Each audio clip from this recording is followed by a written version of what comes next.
Hi guys, magandang hapon sa inyong lahat. Diyan sa mga nasa Pinas, magandang umaga. So ngayon po may i-share lang ako sa inyo about sa nangyari sa akin noong April 17. Galing pa ako nag-ride ng motor doon sa Go Road. Naglaro ako. First time ko sana mag-ride. Ito yung yung post ko na yan.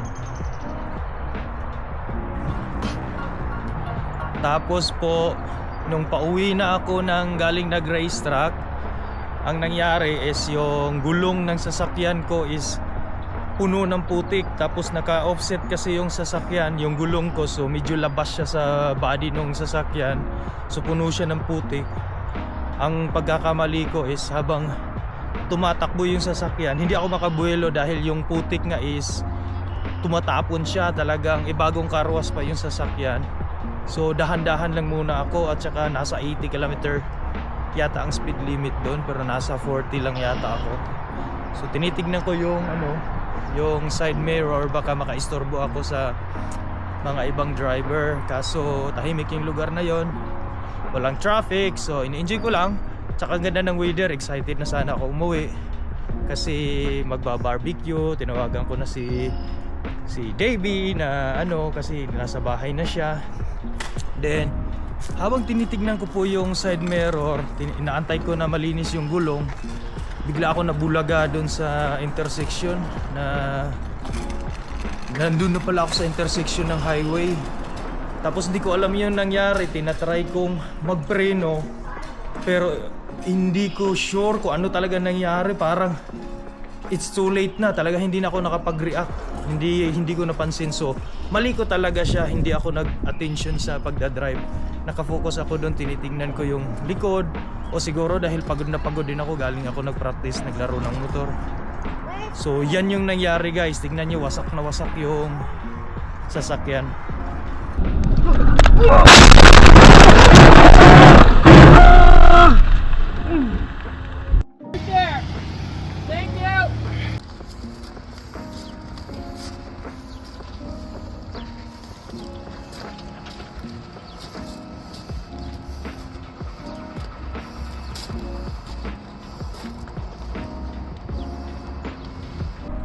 So yun nga, nagising na lang ako. Nakita ko lang talaga is puro puti na lang na parang ulap.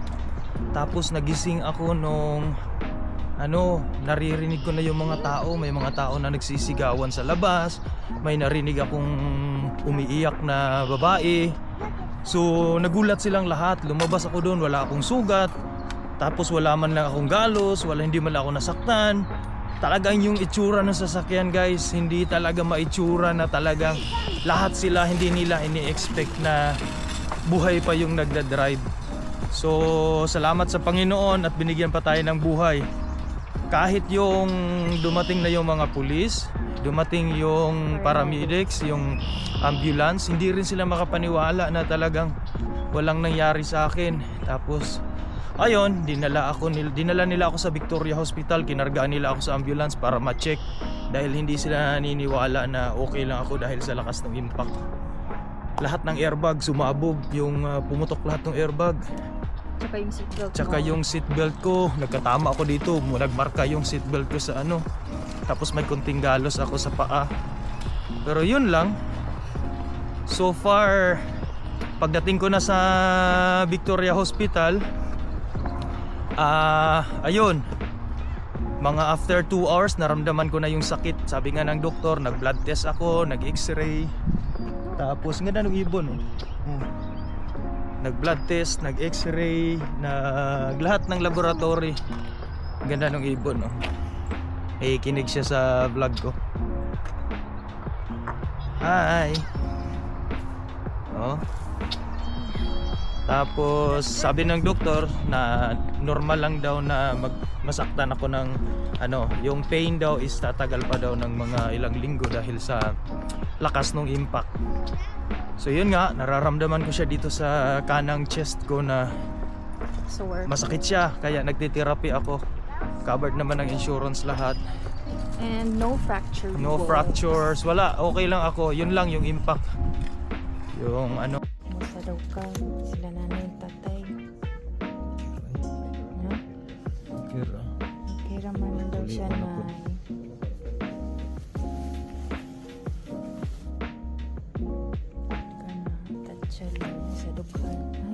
Katong sa dugan. Sa Oh, seatbelt. tapos ako ang tiil. Ano siya sa mag-dizzy. Nabulgog sa likod. Sa impact. Niya na siya bunog sa likod. What lang may chest x-ray siya karon. Siguro ma-discharge na niya. Kung ano ron, mga alas 9 siguro sa gabi. Sana maging leksyon din to sa inyo na ano, pero isa sa pinakamalaking leksyon na natutunan ko dito is yung dahil kahit na ganito tayo guys, malakas yung paniniwala natin sa Panginoon. So lahat ng tao na nakasaksi talaga, nasabi nilang milagro. Ganda ng mga bulaklak oh. Dandelion. Oh, tapos na yung winter. Tapos yun nga guys, talagang Faith. marami akong natutunan doon sa nangyari sa akin. Una talagang lumabas sa isip ko nung paglabas ko ng sasakyan, akala ko nasa langit na ako. Sabi ko, ganito lang pala kabilis pag namatay ka, no? Hindi mo mararamdaman yung sakit. Talagang wala lang, patay ka na. Nagising lang ako nung narinig ko yung mga tao na yung may isang babae talaga doon na may edad, matanda na rin, na talagang siya yung nag-support sa akin, nag-alalay na nagpakalma na ganito, ganyan. Kahit siya nagka-trauma siya guys ng At siya yung nag-call sa akin. siya yung tumawag sa kay Davey. Siya nag-inform. Tapos tinawagan niya rin ako after few days kasi nga daw lagi niya daw ako naiisip. Na-trauma daw siya sa nangyari, hindi pa rin mawala sa isip niya yung Tapos nung talagang doon ko na-realize na lahat pala ng problema natin sa buhay, lahat, kahit gaano pa kayaman ng isang tao, kung gaano ka pa kayaman, o ako nga wala akong yaman pero sabi ko hindi ko na naisip yung sasakyan mawala, yung motor, ang naisip ko na lang talaga yung pamilya ko. At least nung kinabukasan talagang tuwang-tuwa ako ng si Davey, no, nakita niya yung video nung kinabukasan na doon pa siya naiyak Doon pa nag-sink in lahat ng Oo. fears ko. Kasi on the same day of the accident, I was very calm. Pumunta ko ng Victoria Hospital. Nung nakita ko lang siya, sabi ko kay Lord, makita ko lang na safe si Rick, na wala siyang kahit anong fractures, okay na ako doon. Talagang hindi ako nag-breakdown sa harap niya. But nung na-retrieve na namin yung dashcam video a day after the accident, doon na nag-sink in lahat ng fears and anxiety ko na talagang nakakatakot. Kaya sabi ko nga talaga, mula nung dumating kami dito sa Canada, lagi ko talagang naiisip kasi ang dami talagang trials dito ko talaga na, alam mo yung dumating ka sa lugar na magsisimula kayo ulit sa umpisa. Nung pagdating namin dito talaga, lagi kong iniisip na grabe, ang hirap ng sa Canada, kailangan namin, pero laging positive pa rin ako na so yun, lahat nga nung time na dumating yun, lumakas yung paniniwala ko sa Panginoon. Pero hindi ko maintindihan, habang lumalakas yung paniniwala ko sa Panginoon, lalo niyang dinadagdagan yung challenges sa buhay namin. Minsan naka-question ko siya, bakit ganito? Pero nung na-aksidente ako, sabi ko, Lord, grabe, wala palang walang value yung lahat ng bagay, yung problema natin, wala yan. Ang importante pa rin, buhay tayo, kasama natin ang pamilya, walang mas pinakamalaking problema sa buhay natin. Ang importante talaga, buhay tayo, yun ang pinakamalaking blessing natin. Sabi ko nga, talo ko pa nanalo ng ilang, kahit nanalo ka, gaano kalaking milyon mo yan, kung namatay ka naman kinabukasan, kahit bilyonaryo ka pa, useless yan. Sabi ko nga, kahit gaano ka kayaman, kung mamamatay ka rin, wala ring silbi yan. So sa atin guys is kahit pa paano, huwag nyo masyadong dibdibin yung problema, gawin nyo lang yung responsibilidad nyo, ano yung mission natin sa buhay, sa pamilya natin, para kahit pa paano naman ma-enjoy natin yung buhay natin. Siguro hindi pa tapos yung mission ko. Yeah, may purpose pa. May purpose ka pa, marami pang missions, maliliit pa yung mga kids. Oo. We have a lot of dreams for the kids pa. So I think that we should always walk by faith, live fully, love more, and instead of questioning God why it happened, talagang iniisip na lang namin like, Lord, what are you trying to teach us? Ganun lang. Kasi God won't give us like big challenges if we cannot handle it. Like parang pinaparealize ni Lord sa amin na sige lang, talagang test of faith lang to sa inyo, lahat ng challenges dito sa Canada. For as long as talagang intact yung faith niyo sa akin, ako ang bahala. Surrender lang namin lahat. Tsaka parang piniprepare lang kami ni Lord kung gaano kami ka-ready para i-handle yung blessings after all of this. Ganon lang yung iniisip ko din. Kaya yun, sabi ko, bless. Sabi ko nga, kahit nawala man ako nung mga time na yun, talagang na-enjoy ko na yung buhay. Na-enjoy ko na kasi iba ako, hindi ko masyado iniisip ang problema, talagang wala lang, tuloy lang. Kasi minsan naman kahit meron kaming mga problema, lahat talaga nasusolusyonan lang ng kusa. Hindi namin iniisip yun, hindi kami nagpapastress kahit ano. Talagang wala lang, sabi ko, Lord ka na bahala. Ilang beses na nangyari sa amin yun. Lagi kong sabi ko, Panginoon, tinatanong ko siya minsan kung bakit niya binibigyan kami ng mga ganitong challenges. At the end, sinasabi ko rin sa kanya, ikaw na bahala, basta ito lang kaya kong gawin, tuloy lang tayo. Pero yun nga, maniwala lang tayo guys, nandyan talaga yung Panginoon. Kasi last year, that same car, nakarnap din. Nakarnap din yun. Nakarnap din yung sasakyan na yun. After 7 days, bumalik din sa amin. Talagang ngayon, niya na, talagang panahon niya ng, buti na, covered naman ng insurance. Like until the end, Ayun parang na. yung car, na-protect ka din niya. But of Oo. course, it's all God. It's all God. So maraming salamat sa inyo, sa mga kaibigan ko nakakaalam sa nangyari sa akin. Especially ito, nagsimula nung nadisgrasya ako. Si Glenn.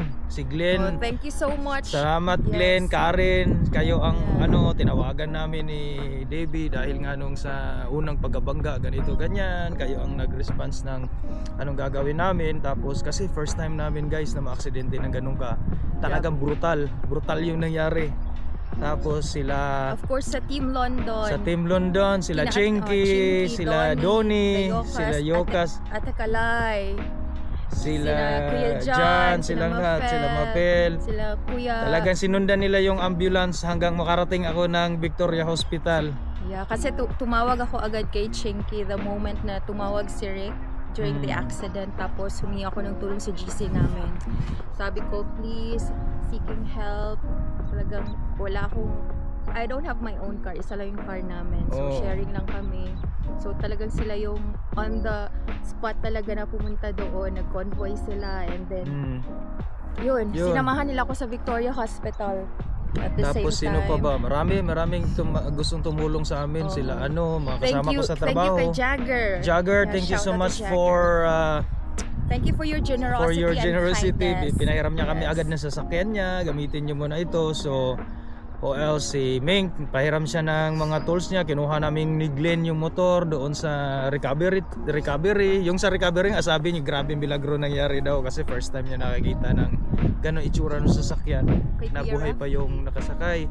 Si Kuya Rafi. Kuya, maraming salamat kuya sa sasakyan. Si Ate Marie, maraming salamat sa inyo. Willow, thank you Willow. Salamat Willow si Willow talaga grabe yung naitulong mo. Oo. Si Willow.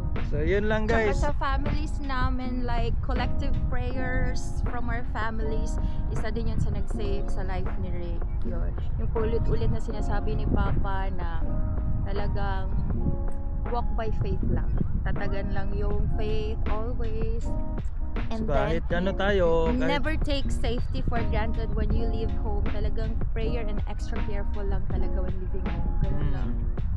Ngayon talagang Mas na-appreciate mo yung life. na-appreciate ko na yung life. Sabi Being ko, alive. ilang beses na ako muntik mamatay guys, pero ito, iba tong dinanas ko ngayon. Yeah, this is like the Grabe yung heaviest milagro talaga. one. Lahat nung nakasaksi, sabi talaga milagro. Kahit pulis lumapit sa akin nung kinausap ako doon sa ospital, sabi niya, nung ini-interview ko yung mga tao doon, nag-iimbestiga ako, sabi talaga nila, grabe milagro nangyari sa'yo. Kaya yun. And sa mga nagwo-wonder, sa mga My Day ni Rick, especially sa mga friends namin in Dubai. Buti na lang yung sa trabaho ko, Oo. na tinutulungan ako, yung manager ko, lagi ako tinatawagan, na nakabakasyon ako ngayon ng 2 linggo. Yung mga My Day ni Rick na nagka-chiro siya, nag-physiotherapy. Ano lang naman yun, mga muscle recovery Yan lang. yung reason why. So back to work na tayo next week guys. So see you sa susunod naming vlog.